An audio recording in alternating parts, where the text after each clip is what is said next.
విషయంలో ప్రతి సమయంలో నాకు తోడుగా ఉన్నావు తండ్రి నాయన.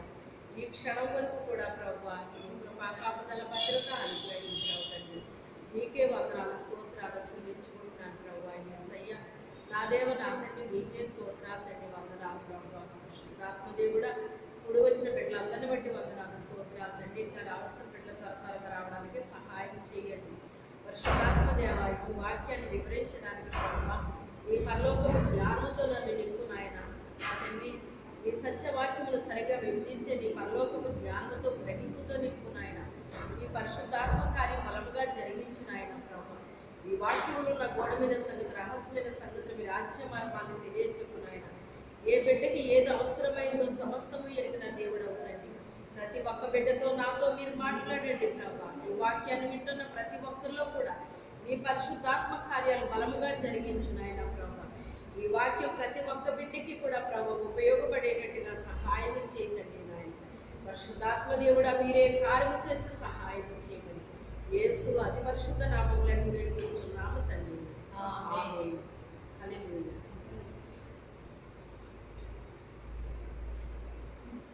ఇక్కడ మరి కీర్తన గ్రంథంలో మనం ఎన్నోసార్లు చదువుతాం, కానీ మరి దేవుడు ఒక్కొక్క సమయంలో మరి మనతో ఆయన మాట్లాడుతూ ఉంటారు సూటిగా తేటగా. ఏ బిడ్డకి ఏది అవసరమో సమస్తము ఆయనకి తెలిసింది. మనం పై రూపాన్ని చూడగలుగుతాం, కానీ మన హృదయాల దేవుడికి తెలుసు అన్నమాట. అయితే మరి ఒకరు నవ్వుతూ కనబడవచ్చు, కానీ మరి హృదయంలో దుఃఖం ఉంటుంది అంటాడు ఒక్కోసారి. మనం ఎలా కనబడతామంట? పైకి నవ్వుతామంట, కానీ లోపల ఏముంటుందంటండి? దుఃఖం ఉండొచ్చు, చెప్పలేము అంటున్నాడు అన్నమాట దేవుడు. అయితే మనందరి పరిస్థితి ఎరిగిన దేవుడు మనతో ఆయన మాట్లాడుతున్నాడు.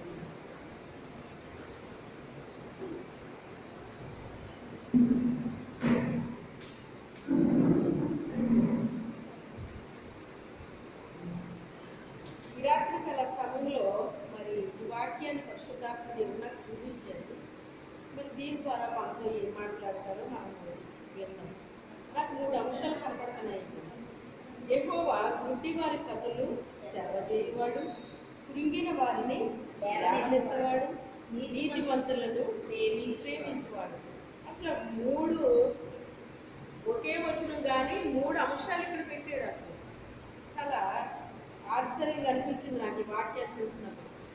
ఒక లైన్కి ఒక లైన్కి సంబంధం లేదు ఇక్కడ, కానీ ఒక్క వచనంలో దేవుడు చాలా పెట్టాడు అనమాట. ఎందుకు అంటే మరి ఎవరికి ఇందులో ఏది అవసరమో మనకు తెలియదు. మొదటగా యెహోవా గుడ్డి వారి కన్నులు తెరవజేయువాడు అంటున్నాడు ఆయన. అయితే ఇది మరి ముందుగానే అనేక మంది ప్రవక్తలు ప్రవచించారండి. గుడ్డి వారి కన్నులు తెరవజేస్తాడు, గుడ్డి వారికి పాలిస్తాడు, చనిపోయిన వారిని లేపుతాడు, మోగవారు మాట్లాడతారు, చెవిటి వారు వింటారు. ఇలాగ అనేక రకాలుగా ప్రభు గురించి ప్రవచనాలు చెప్పారండి. ఆ ప్రవచనాలన్నీ క్రొత్త నిబంధనలో మనకు అవి నెరవేర్పు జరిగింది. వాళ్ళకే కాదు, ఇప్పుడు మన జీవితాల్లో కూడా ఇవి జరుగుతూ ఉన్నాయండి. ఒకటి శారీరకంగా జరుగుతుంది, రెండోది ఎలా జరుగుతుంది? ఆత్మీయంగా జరుగుతుంది అన్నమాట అండి. మనిషి ఒకటి శరీరానుసారంగా ఉంటాము, రెండోది ఎలా ఉంటాము? ఆత్మానుసారంగా ఉంటాము. అయితే ఇక్కడ మరి మనం శరీరానుసారమైన గుడ్డితనం అన్నా మనం తెలుసుకోవచ్చు, మనం ఆత్మీయంగా గుడ్డివారి తరమైన ఇది మనము తెలుసుకోవచ్చు అన్నమాట. 2 రకాలుగా దీన్ని మనము చూడవచ్చు. చూడండి, గుడ్డివారు మరి ఎక్కడ కనపడ్డారు మనకి చెప్పాలంటే? మీరు చెప్పండి, చాలాసార్లు విన్నారు కదా. గుడ్డివారు ఎక్కడ కనపడ్డారు మీకు? క్రొత్త నిబంధనలో వాళ్ళు ఎక్కడ ఉంటారు? గుడి దగ్గర కదా. వాళ్ళు రోడ్డు ప్రక్కలనే గుడి దగ్గర యాచించే పనులు ఉంటారండి. ఎందుకంటే వేరే పనులు వాళ్ళు చేయలేరు కనుక యాచించే పనిలో ఉంటారు. అయితే యాచించేది ఇక్కడ ఒక వ్యక్తే, కానీ ఆ వ్యక్తికి వచ్చిన ఇన్కంతో వెనకాల అనేక మంది బ్రతుకుతారు. ఎందుకే నేను చాలాసార్లు చెప్పాను, వీడు గుడ్డోడు కానీ అసలైన గుడ్డోళ్ళు ఎవరు?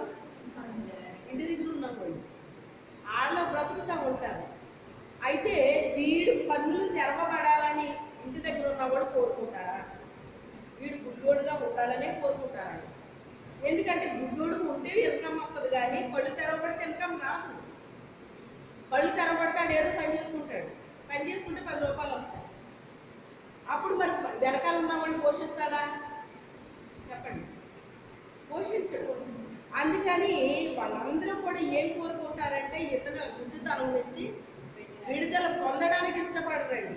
బయట వాళ్ళ సంగతి వదిలేయండి, ఇంట్లో వాళ్ళు అతని కన్నులు తెరవబడ్డానికి లేక ఆమె కన్నులు తెరవబడ్డానికి ఇంట్లో వాళ్ళకి ఇష్టం ఉండదు మొదట. తర్వాత వేరే వాళ్ళ సంగతి వేరేగా చూద్దాం. అయితే అయినప్పటికైనా కూడా యోహాను గారు ఒక మాట ఏమని రాశాడంటే, నా గొర్రెలు నా స్వరాన్ని పెట్టాయి, అవి నన్ను వెంబడిస్తాయి అని చెప్పేసి యోహాను సువార్తలో మనం చదువుతున్నాం అన్నమాట. అయితే ఆ గొర్రెల్లో ఒక గొర్రె ఏం చూసుకోవచ్చు అంటే, మనం గుడ్డు గొర్రెను చూసుకున్నాం. ఈ గుడ్డు గొర్రెను చూసినప్పుడు గుడ్డి వాళ్ళు అందరూ యేసు ప్రభు దగ్గరికి వచ్చినట్టుగా కనబడలేదు, కానీ ఎవరు వచ్చారు యేసు ప్రభు దగ్గరికి? కొంతమంది మాత్రమే వచ్చారు. ఎవరైతే ఆయన స్వరాన్ని విని ఆయన వెంబడించాలని ఆశ కలిగి ఉన్నారో అలాంటి వాళ్ళు గుడ్డితనంలో ఉండడానికి ఒప్పుకోలేదు. ఎదులో ఉండడానికి, గుడ్డిగా ఉండడానికి ఒప్పుకోవట్లేదని వాళ్ళు. ఎలా అయినా నా కళ్ళు తెరవబడాలి, నాకు చూపు కావాలి అనేటువంటి ఆశ ఎవరిలో ఉంది? వాళ్ళలో ఉంది. వాళ్ళలో ఉన్నప్పుడు ఏం చేస్తున్నారు అంటే, ఇదిగో దావీదు కుమారుడు యేసుక్రీస్తుట, ఆయన గుడ్డివారి కన్ను తెరుస్తున్నాడట, ఆయన ద్వారా చాలా అద్భుతాలు జరుగుతున్నాయట, ఆశ్చర్యకార్యాలు జరుగుతున్నాయట, స్వస్థతలు జరుగుతున్నాయట, చనిపోయిన వాళ్ళు బ్రతుకుతున్నారట, ఇలాగట అలాగట అని ఆ నోట ఈ నోట ఆ సాక్ష్యాలు అనేక ప్రాంతాలకు వ్యాపించినప్పుడు ఈ గుడ్డివాడు ఏమనుకుంటున్నాడంటే, ఆ యేసు ప్రభు మా ఊరు కూడా వస్తే ఎంత బాగుండు, నాకు ఇలా గుడ్డితనంగా బతకడం నాకు ఇష్టం లేదు, ఈ చూపు కావాలని నేను కోరుకుంటున్నాను, ఆయన మా ఊరు వస్తే ఎంత బాగుండు అది తన హృదయంలో ఏమనుకుంటున్నాడు? ఆశపడుతున్నాడు. ఆశ కలిగిన ప్రాణాన్ని ఏం చేస్తాడట? తృప్తిపరుస్తాడట.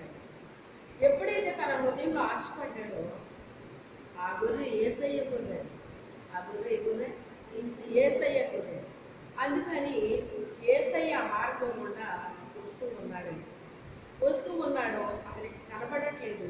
జనసమూహం మాత్రం ఎప్పుడూ యేసు ప్రభుని వెంబడించేవారు. ఒక చూడండి, మన రోడ్డు మీద ఒక 50 మంది వెళ్తున్నారు అనుకోండి, ఒక అలజడ ఉంటుందా? ఉంటుంది. కేకలు, గొడవ, శబ్దము ఒక రకమైంది వినబడుతూ ఉంటుంది. ఏం జరుగుతుంది? ఎక్కడి నుంచి ఈ శబ్దం వస్తుంది? ఏం జరుగుతుంది అని ప్రతి ఒక్కరు ఇంట్లో ఉన్న వాళ్ళందరికీ కూడా ఒక ప్రశ్న వస్తుంది అన్నమాట. అలాగే అతను ముందే ఈయన వెళ్ళిపోతూ ఉన్నాడు, శబ్దం వస్తుంది. ఆయన అంటున్నాడు, ఏం జరుగుతుంది ఇక్కడ? ఏంటి జనసమూహం ఏంటి, అల్లరేంటి, ఏంటి గొడవ ఏంటి అని చెప్పేసి అంటే ఆ దగ్గర ఉన్న వాళ్ళు చెప్తున్నారు, యేసు ప్రభు ఈ మార్గం గుండా వెళ్తున్నాడు. అప్పుడు ఆయన ఏమని పిలుస్తున్నాడు? దావీదు కుమారుడా నన్ను కరుణించు అన్నప్పుడు ఆ పక్కనున్న వాళ్ళు ఎవరైనా సపోర్ట్ చేశారా మనకి? ఇంట్లో వాళ్ళు అయిపోయారు. ఇప్పుడు తన దగ్గర ఉన్నవాళ్ళు తన కళ్ళు తెరవడానికి, చూపు పొందడానికి వాళ్ళు ఇష్టపడుతున్నారు. అతను కేకలేస్తున్నాడు. కేకలేక చాలా దూరం అయిపోయాడు. అయినప్పుడు ఎందుకు అలా అరుస్తున్నావు అని అతని కేకలు వీళ్ళకి ఎలా అనిపిస్తుంది? మీ ఇంట్లో మీరు ప్రార్థన చేసినప్పుడు మీ ఇంట్లో వాళ్ళు ఎప్పుడైనా సంతోషపడ్డారా మిమ్మల్ని చూసి? ఎప్పుడు చూసి ఏడు పెట్టి మామూలుగా చేసుకోలేవా? అయినా ఏంటి ప్రార్థనలు ఏంటి? మనం ఒక ఆయన కంప్లైంట్ ఇస్తున్నాడు తన భార్య గురించి. ఆవిడ బాగా ప్రార్థన చేసుకుంటుందట. ప్రార్థన చేసుకుంటే ఆ రోజు కొంచెం దేవుని మాటలు చెప్పాను అనమాట. చెప్పినప్పుడు ఆకర్షణ అది వాళ్ళకి పనిచేసినప్పుడు ఆయన నా దగ్గరికి వచ్చి, అమ్మ మిస్సెస్ ఏంటమ్మా ఇలా చేస్తుంది అని చెప్పేసి చెప్పాను. నేను ఇంకా ఆఫీస్కి వెళ్ళను, ఆవిడ గదిలోకి వెళ్ళిపోయి ప్రార్థన చేసుకుంటుంది. నేను వెళ్ళిపోయిన తర్వాత ఆవిడ ప్రార్థన చేసుకోవచ్చు కదా, ఖాళీగానే ఉంటుంది కదా. నేనున్నప్పుడు వెళ్ళిపోయి గదిలోకి వెళ్ళిపోయి ప్రార్థన చేసుకుంటుంది కదండి అని కూడా కంప్లైంట్ చెప్పాను. అయితే అలాగా అనేసి ఎందుకు మీరు వెళ్ళిన తర్వాత చేసుకోవచ్చు కదా అనేసి నేను అన్నాను అనమాట. లేదు అప్పుడు ఆ టైంలో, లేకపోతే ఇద్దరికి కొంచెం కౌన్సిలింగ్ ఇచ్చేదాన్ని అంతే కదా. లేదా లేకపోతే మరొకసారి ఇద్దరు కలిసి వచ్చారు. ఇద్దరు కలిసి వచ్చినప్పుడు ఇప్పుడు ఆయన దగ్గర లేడు, ఈవిడ నా దగ్గరికి వచ్చింది నాతో మాట్లాడడానికి. బాగా ఇష్టపడి వాళ్ళిద్దరు.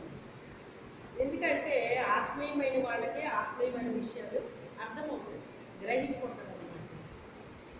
మన దగ్గర నుంచి ఎప్పుడైతే వస్తుందో మన దగ్గర నుంచి వాళ్ళు పొందుకోవడానికి ఇష్టపడతారు అన్నమాట.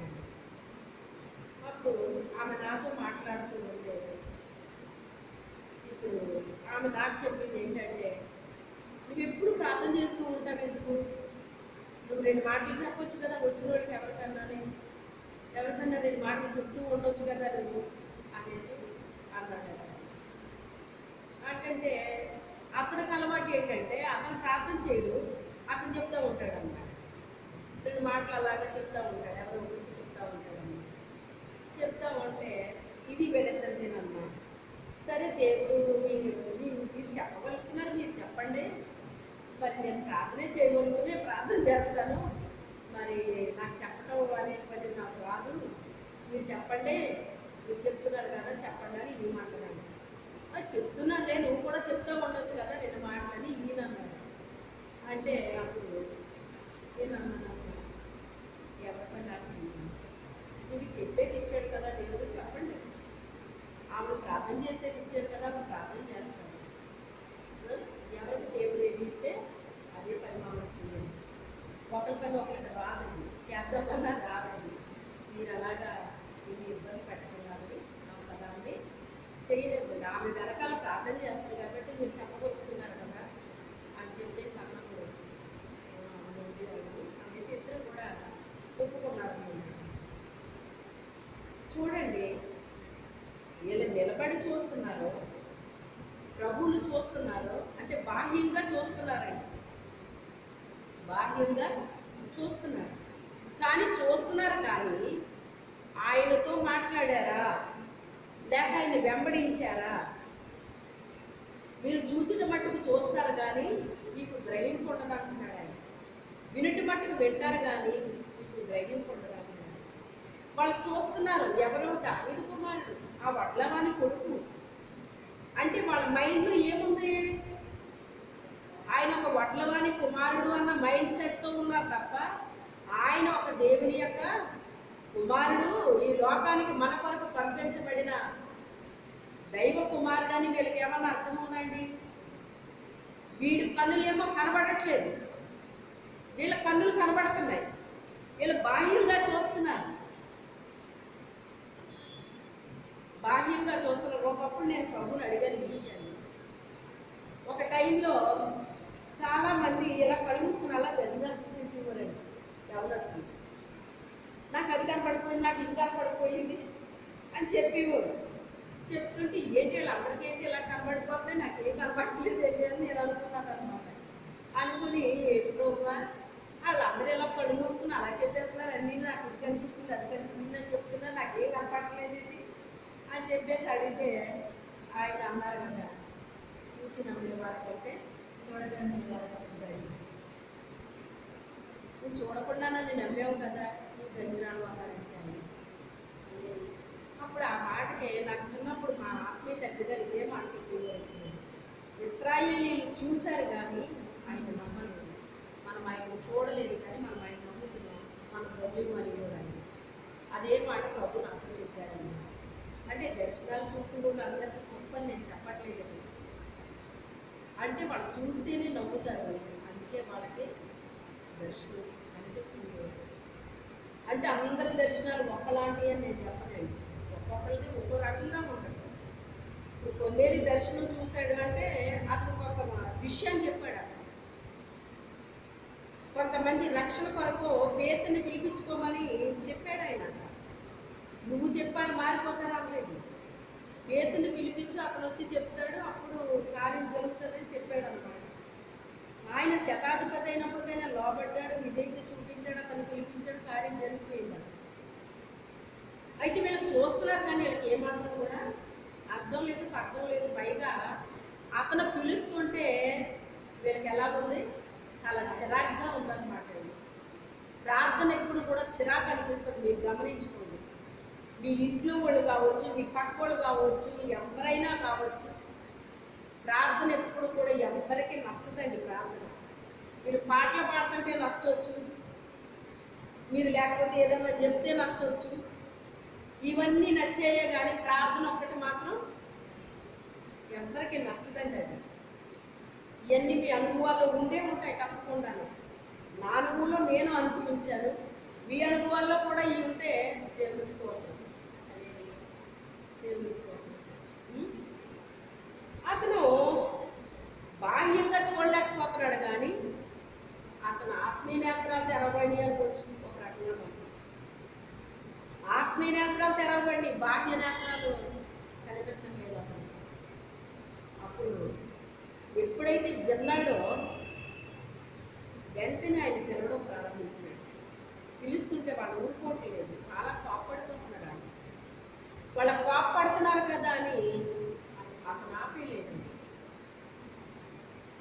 సాతాను ఎప్పుడు కూడా మనం ఆగిపోయేటట్టుగా చేస్తాడు. నువ్వు ఎంతగా గోజాడుతావో, ప్రార్థిస్తావో అంతగా ఒక అంశం వరకు దేవుడు నన్ను ప్రార్థన చేయడానికి ప్రేరేపిస్తే ఆ తర్వాత నాకు వచ్చింది ఏంటి?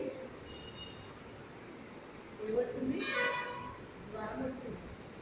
ఏమొచ్చింది? జ్వరం వచ్చింది.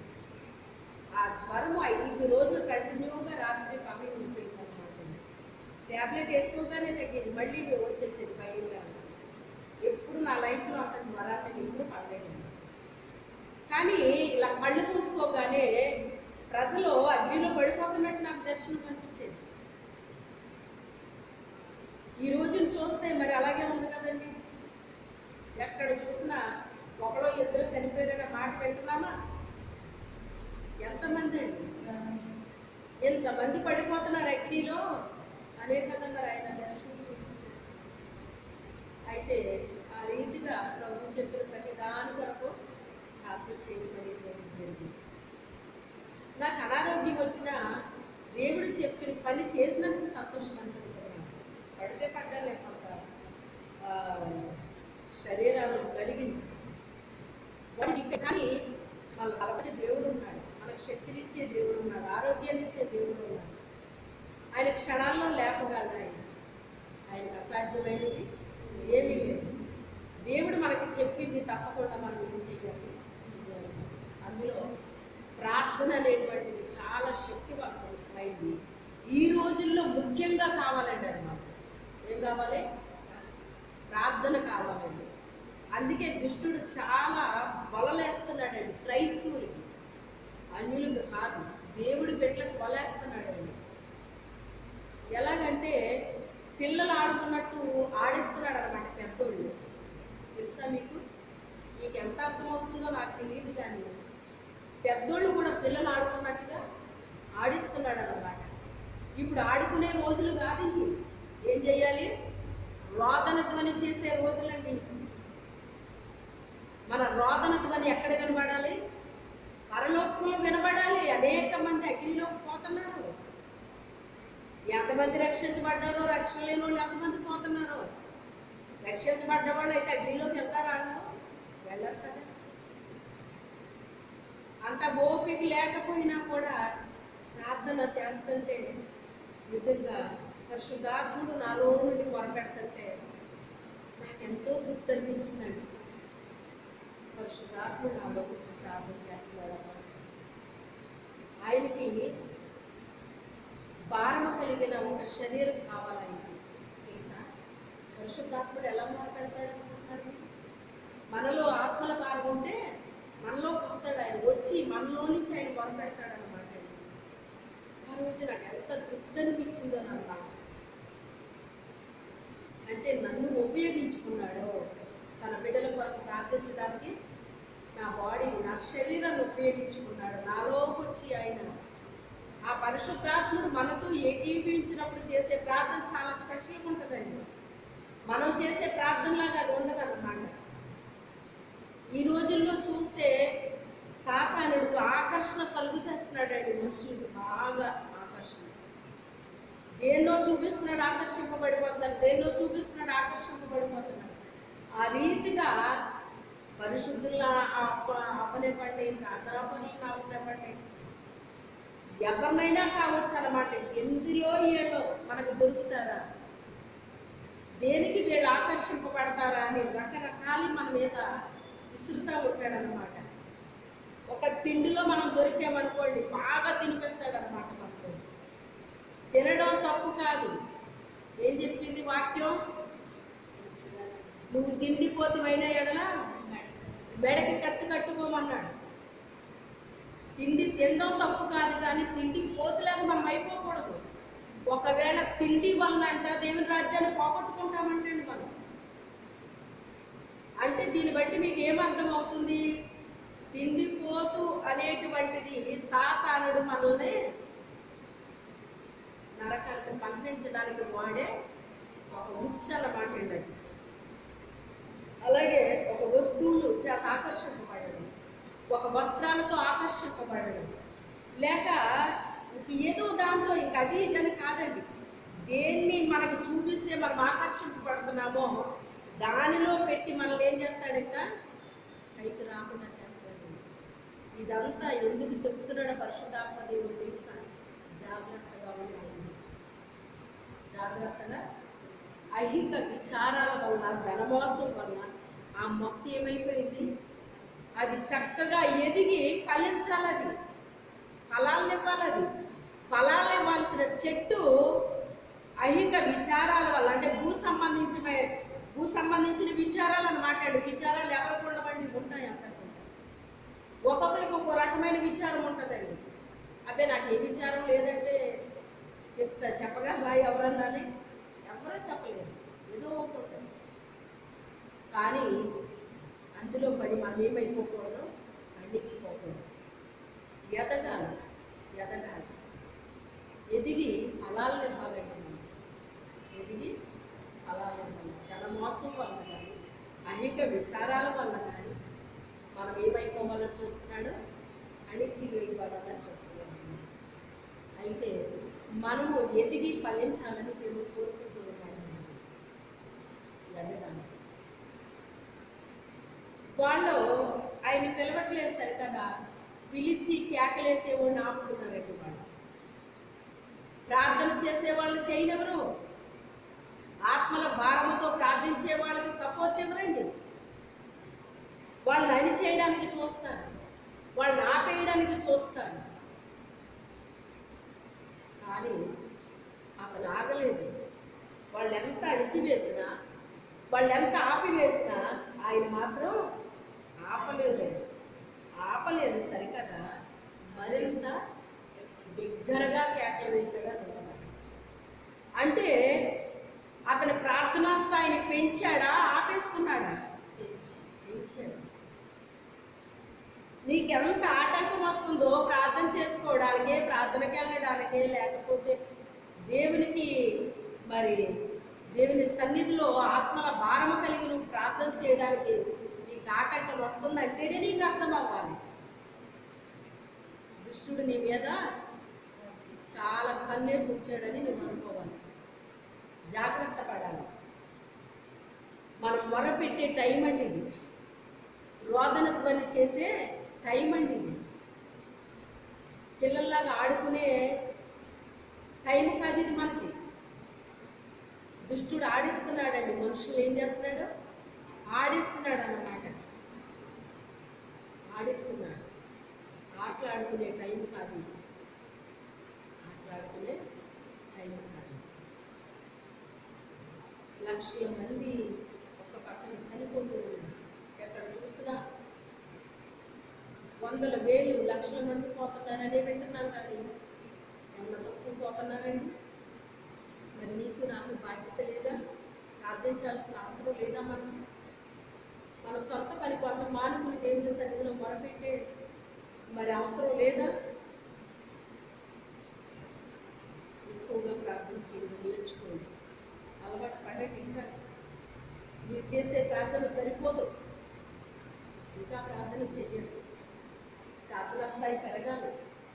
మన రోదన ధ్వని పరలోకంలో వినబడాలి, మన స్వరం వినబడాలి, మన గృహంలో వినబడాలి, మన మందిరంలో వినబడాలి. ఆ రీతిగా మన స్వరాలు తరానికి వినబడాలండి, వినబడాలి. ఎవరో ఆపేశారని మనము ఆగిపోకూడదు. ఆపేసిన వాళ్ళు ఏమన్నా ఇతర కళ్ళు తెరవగలరా? ఇతరికి ఆత్మీయంగా హెల్ప్ చేయగలరా? చేయలేదు.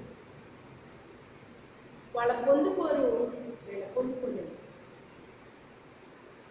వాళ్ళ గుడ్డోళ్ళు అన్న సంగతి వాళ్ళకి తెలియదు, మనం బాగానే చూస్తున్నాం అనుకుంటున్నారు. శరీరానుసరమైన దృష్టి ఉంది కానీ వాళ్ళకి ఆత్మానుసరమైన దృష్టి లేదు. వాళ్ళకి ఇతనికి ఆత్మానుసరమైన దృష్టి ఉంది కనుక అతను గుడ్డోడుగా ఉండాలని అతను కోరుకోవట్లే. ఆ గుడ్డుతనం పోతే నేను ఆయన వెనకాల వెళ్ళిపోవచ్చు అనుకుంటున్నాడు. ఆయనకి యాచించుకునే ఆ పని మీద అతనికి లేదు, ధనాపేక్ష లేదు అతని దగ్గర. ఈ ధనం అట్టుకెళ్ళి ఇంట్లో వాళ్ళందరినీ పోషించాలని కోరుకోవట్లేదు అతను, వాళ్ళ అవసరాలన్నీ తీర్చాలని కోరుకోవట్లేదు అతను. మొదట నాకేం కావాలి? నాకు చూపు కావాలి. ఈరోజు ఎంతమంది కోరుకుంటున్నారు? ఎంతమంది దేవుడి బిడ్డలని చెప్పుకుంటున్న వాళ్ళు, ఎంతమంది అద్దులైపోయి ఉన్నారో మీరు ఆలోచించండి. అంతమంది అతని నోరు మూయించలేకపోయారు. అతని నోరు మూయించడానికి ఒకళ్ళిద్దరు సరిపోరా? కానీ ఎంతమంది ఉన్నారా అక్కడ? చాలా మంది ఉన్నారు. కానీ మూయించగలిగారు అన్న నోరుని మూయించలేకపోయారు. మన లోపల ఒక కృష్ణ ఉంటే, ఒక మంట ఉంటే, ఆ మంట ఆర్పండి. అది పరిశుద్ధాత్మ మంట అయి ఉండాలి మన లోపల. పరిశుద్ధాత్ముడు మన లోపల ఆ దారిని అగ్నిలాగా ఏం చేస్తాడు? మండిస్తూ ఉంటాడండి. నిద్రపోతాం, రిలాక్స్ అవుతాం, కానీ ఇది మండుతానే ఉంటుంది. అయ్యో నా దేశం రక్షించబడాలి, నా దేశం రక్షించబడాలి. మంట ఆరనెగ్గిలా మండాలి, ఆరనెగ్గిలాగా మండాలి.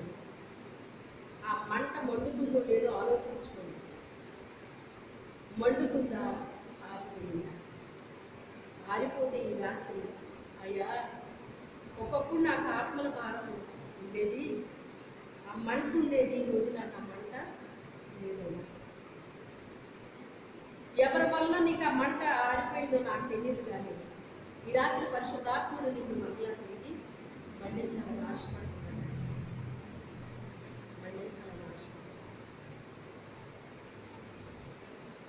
ఎందుకంటే అన్నీ చేసేవాళ్ళు ఉంటారు, కానీ ప్రార్థన చేసేవాళ్ళు చాలా తక్కువ మంది ఉంటారు.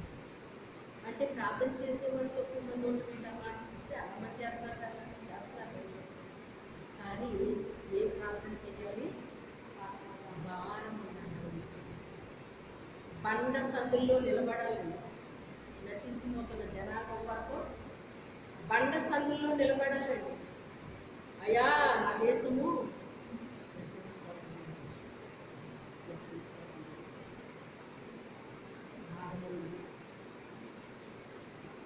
ఏమైపోయింది? చల్లారిపోయిన స్థితిలో అయిపోయారు. ఎలా ఉంది రోజు పరిస్థితి? అతను ఒక మంట ఉంది. ఆ మంట వాళ్ళు ఆపిన అతను ఆపలేదు. అతను ఆపాలని చాలా ప్రయత్నం చేశారు. చాలా చిరాకు పడిపోయారు. అతని మీద కోపడిపోయి ఉంటారు, తిట్టుంటారు. ఒకవేళ కొట్టారేమో మనకు తెలియదు.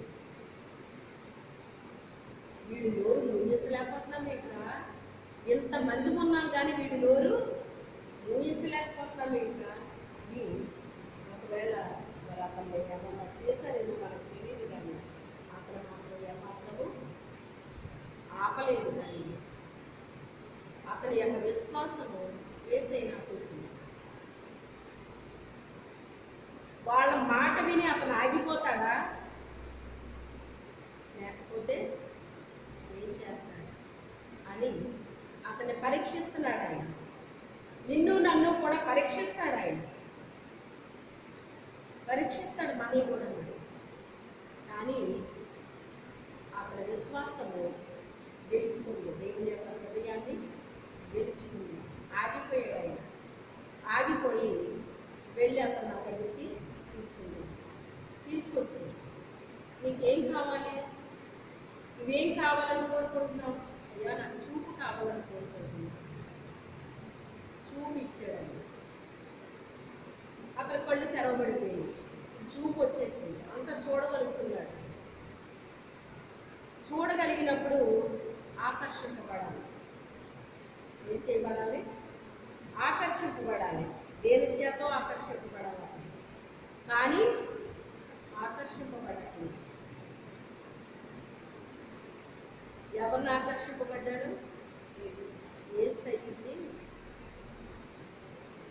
ఆకర్షించుకున్నాడు. నా తండ్రి ఆకర్షిస్తే తప్ప మీరు నా దగ్గరికి రారు. నా తండ్రి మిమ్మల్ని ఆకర్షించాడు, అందుకే మీరు నా దగ్గరికి వచ్చారు అంటాడు. తండ్రి ఆకర్షించాడు, అంతమంది ఉన్నారు, కానీ ఎవ్వరూ ఆయన దగ్గరికి రావాలని కానీ ఆయన కోరుకోవాలి కానీ ఆశపడలేదు.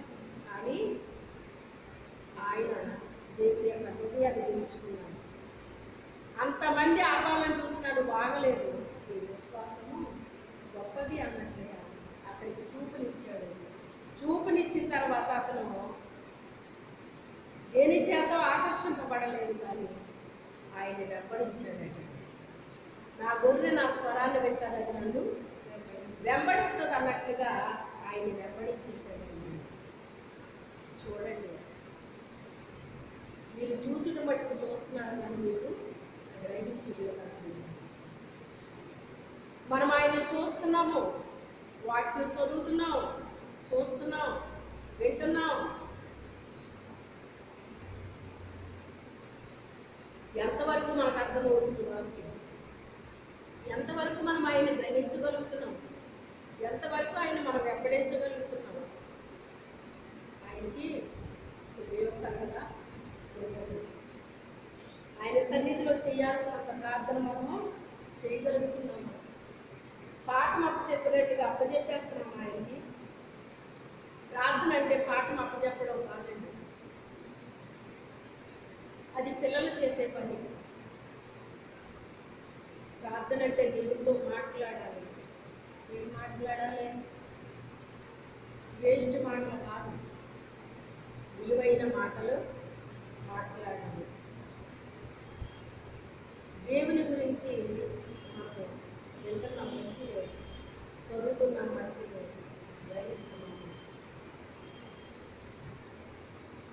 నశించిపోతున్న ఆత్మల కొరకు మనం భారం కలిగి ప్రార్థన చేయగలుగుతున్నాము. చేయలేకపోతున్నామంటే మనకి ఏమర్థమవుతుంది? చేయలేకపోతున్నామంటే మనకి గ్రహింపు లేదనే కదండి. మరి గ్రహిస్తే ఎందుకు మనము చేయకుండా ఉన్నాం? గ్రహించలేకపోతున్నాం. అయితే ఈ రాత్రికాల సమయంలో ప్రార్థన చేద్దాం. అయ్యా, నేను వింటున్నాను, చదువుతున్నాను, కానీ గ్రహించలేకపోతున్నాను. దేశం కొరకు ప్రార్థన చేయాలని నువ్వు ఆశపడుతున్నావు, కానీ నేను చేస్తున్నాను, కానీ చేయగలిగినంత నువ్వు కోరుకున్నది చేయలేకపోతున్నాను. నాకు సహాయం చేయండి, ప్రార్థన చేద్దామని మోకరించాను.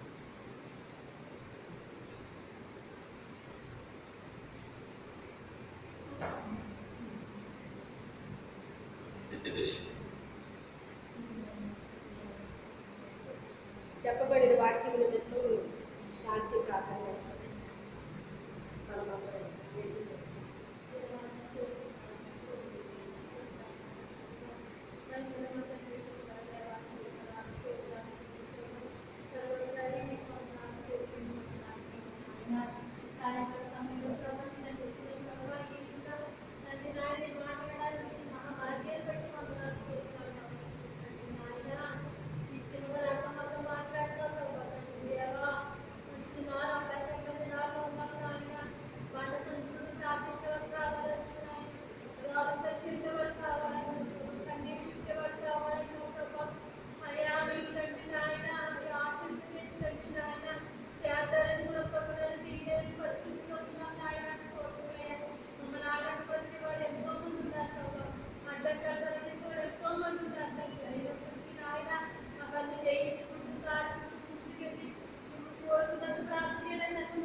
పరిశుద్ధాత్మ తండ్రి అన్యోన్యమైన సహాయం సహవాసము ఇప్పుడు ఎల్లప్పుడూ మనకి, మన కుటుంబానికి, మన సంఘానికి, మన గ్రామాల, జిల్లాల, రాష్ట్రాలు, మన దేశానికి పెంచుకు తోడుగా ఉంటున్నాం.